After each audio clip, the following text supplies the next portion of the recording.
MTA International, reaching the corners of the earth.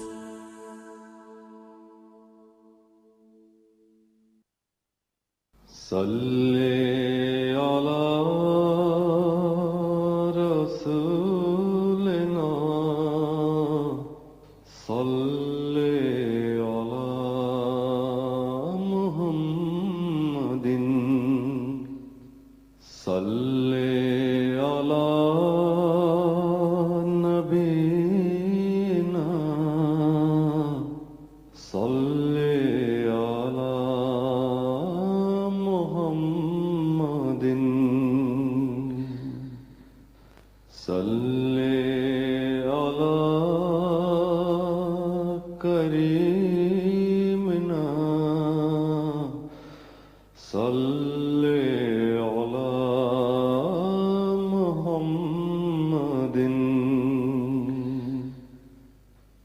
صلی علی حبیبنا صلی علی محمد صلی علی امامنا صلی علی محمد صلی علی نبینا صلی علی محمد صلی علی رسولنا صلی علی محمد صلی علی شفیعنا صلی علی محمد صلی علی کریمنا صلی علی محمد صلی علی حبیبنا صلی علی محمد صلی علی امامنا صلی علی محمد صلی علی رحیمنا صلی علی محمد صلی علی نبینا صلی علی محمد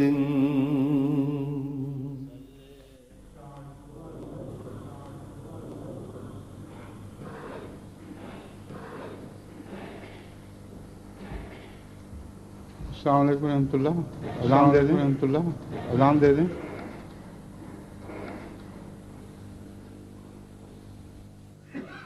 اللہ اکبر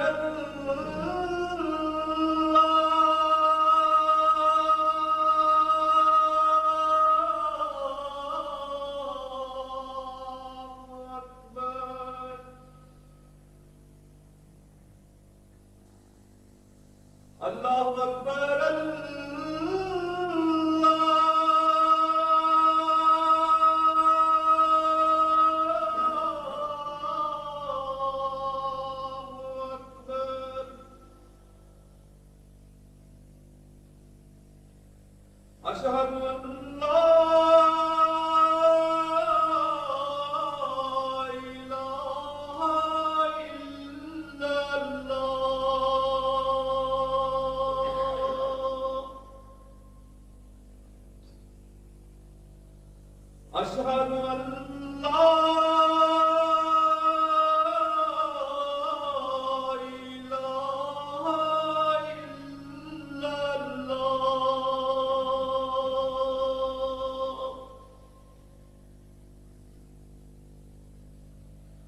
أشهد أن محمدا رسول الله.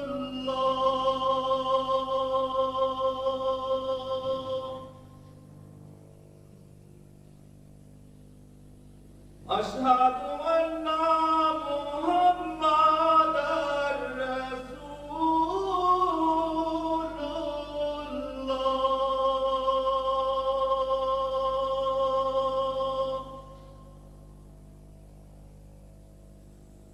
حي على الصلاة.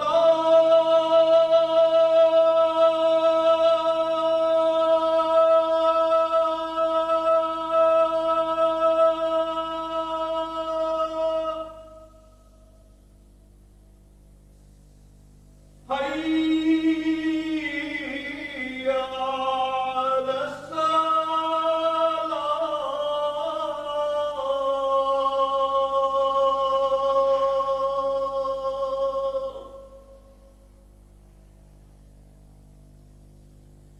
حي على الفلاح.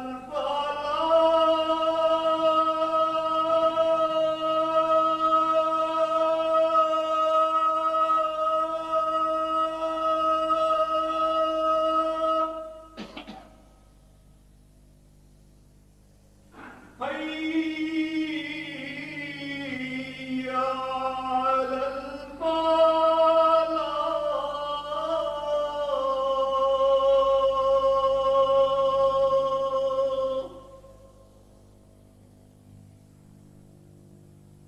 الله أكبر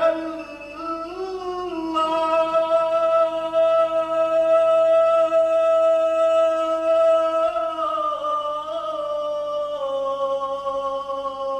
أكبر. لا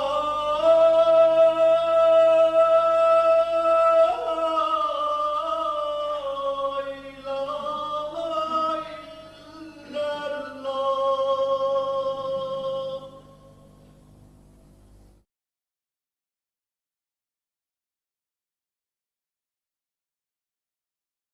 أشهد أن لا إله إلا الله وحده لا شريك له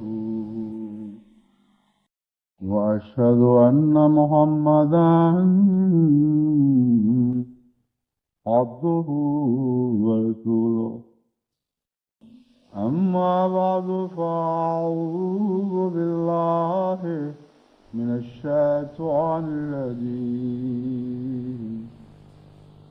بسم الله الرحمن الرحيم. الحمد لله رب العالمين الرحمن الرحيم مالك يوم الدين. إياك نعبد وإياك نستعين. اهدنا الصراط المستقيم صراط الذين أنعمت عليهم غير المغضوب عليهم ولا الضالين.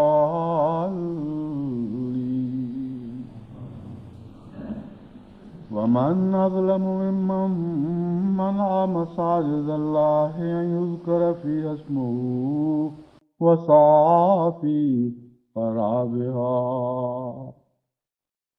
أولئك ما كان لهم أن يدخلوها إلا خائفين.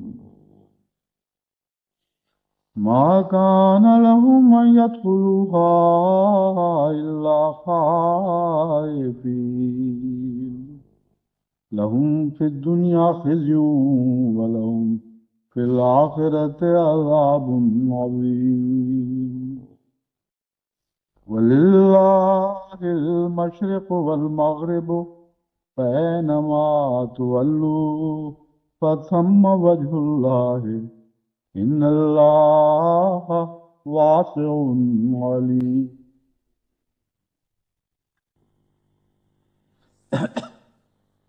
یہ دور عالم اسلام کے لیے بہت ہی دردناک دور ہے اور مسلمانوں پر بہت کڑے دن گزر رہے ہیں.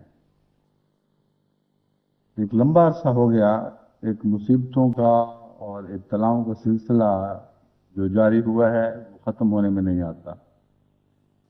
ایک ابتلا کے بعد دوسرا ابتلا سر اٹھا لیتا ہے. ان تمام ابتلاؤں میں اور ان آزمائشوں میں یقیناً خدا تعالیٰ کا کوئی پیغام ہے جسے سننے سے بعض کان بہرے ہیں اور جسے پڑھنے سے بعض آنکھیں اندھی ہیں اور اس لائق نہیں کہ تقدیر کی تحریریں پڑھ سکیں. کوئی وجہ نہیں کہ خدا تعالیٰ مسلمانوں کو ایسے ابتلا میں ڈالے جس ابتلا کے نتیجے میں دنیا سے ان کی ساکھ اٹھتی چلی جائے، دن بدن مظالم کا نشانہ بنتے چلے جائیں اور کوئی ان کا پرسان حال نہ ہو. قرآن کریم نے دو قسم کے ابتلاؤں کا ذکر فرمایا ہے. ایک وہ ابتلا ہے جو ابتلاء حسنہ ہے. حسن ابتلا یعنی اچھا ابتلا. قرآن کریم فرماتا ہے کہ اللہ تعالیٰ اپنے مومن بندوں کو اچھے ابتلاؤں میں ڈالتا ہے. اچھے ابتلا کی تعریف یہ ہے کہ جب اس ابتلا سے مومن گزرتا ہے تو پہلے سے زیادہ صحت مند ہو کے گزرتا ہے، اس کے بہت سے بوجھ اتر چکے ہوتے ہیں، اس میں توانائی کی نئی قوتیں پیدا ہو چکی ہیں، وہ اس پہلو سے بھی نشو و نما دکھاتا ہے جس پہلو سے پہلے وہ نشو و نما سے عاری ہو چکا تھا. غرض کہ نئی نامیاتی طاقتیں اس کے اندر پیدا ہو چکی ہیں، بڑھنے کی نئی قوتوں سے وہ آشنا ہو جاتا ہے. تو ہر ابتلا کے بعد جو ابتلا حسن ابتلا کہلا سکتا ہے، آپ دیکھیں گے کہ ہمیشہ الہی جماعتیں پہلے سے بہت زیادہ بڑھتی اور بڑھنے کی نئی نئی صلاحیتیں حاصل کرتی ہیں. صرف پہلی صلاحیتوں کو ہی نمود نہیں ملتی بلکہ نئے نئے مواقع ان کو میسر آتے ہیں، نئی صلاحیتیں پیدا ہوتی چلی جاتی ہیں. اور ایک ابتلا ہے جس میں کافر کو مبتلا کیا جاتا ہے. اس ابتلا کے نقشے قرآن کریم نے جا بجا کھینچے ہیں اور ان سے پتہ چلتا ہے کہ یہ ابتلا ان لوگوں کی چہروں کی رونقیں چھین لیتے ہیں جن پر یہ ابتلا وارد ہوتے ہیں. بعض اوقات ان کو بھوک کے اور تنگی کے اور فلاکت کے لباس پہنائے جاتے ہیں. بعض دفعہ وہ اپنے مظالم کی چکی میں پیسے جاتے ہیں اور کوئی ان کا مددگار نہیں ہوتا. دن بدن ان کی طاقت کمزور ہوتی چلی جاتی ہے، ان کا روب باطل ہوتا چلا جاتا ہے. تو یہ ابتلا ضروری نہیں کہ صرف کافروں کے لیے ہوں، بعض دفعہ تنبیہ کے ابتلا بھی ہوتے ہیں. ایک انتباہ ہے اور ایک خدا کی انگلی کا اشارہ ہے. دیکھو تمہاری آخری منزل یہ ہے، اگر تم نہیں سنبھلو گے، اپنے اخلاق درست نہیں کرو گے،